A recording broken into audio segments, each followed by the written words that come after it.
అని పలికి హరినాక్షికి హరిచ్చెను సురనికరోల్లాసనమును సౌర కఠోరాసుర సైన్యత్రాసనమును బలగర్వ నిరాశనమును బాణాశనమున్.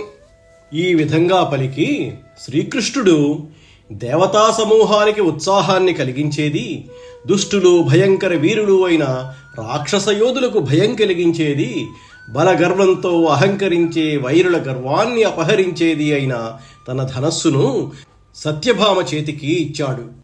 ఆ విల్లెంది బలంబునుంది తతగణ్యానంత తేజో విశేషావిర్భూత మహాప్రతాపమున వీరాలోక దుర్లోకయై తావేగన్ సుగుణంబు చేసి ధనువున్ తన్వంగి దైత్యాంగనాగ్రీవాసంఘము నిర్గుణంబుగా రణక్రీడా మహోత్కంఠతోన్.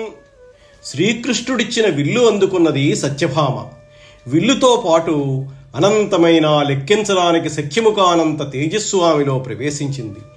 తేజస్సు నుండి జనించిన శౌర్యంతో దేదీప్యమానంగా ప్రకాశిస్తూ వీరలోకానికే చూడసఖ్యం కాకుండా శోభిల్లింది. ఆమెలో రణోత్సాహం పెల్లుబుకింది. వెంటనే విల్లుకున్న అల్లెత్రాడు సవరించి ధనుష్టంకారం చేసింది. ఆ ధ్వని రాక్షసుల సతీమణుల మెడలలోని సూత్రాలు తెగిపోయాయా అనిపించున్నట్లున్నది. నారిమరయించే రిపుసేనారింఖణి హేతువైన నాదమునిగుడన్ నారీమణి బల సంపన్నారీభాదికము మోచనంద నరేంద్ర.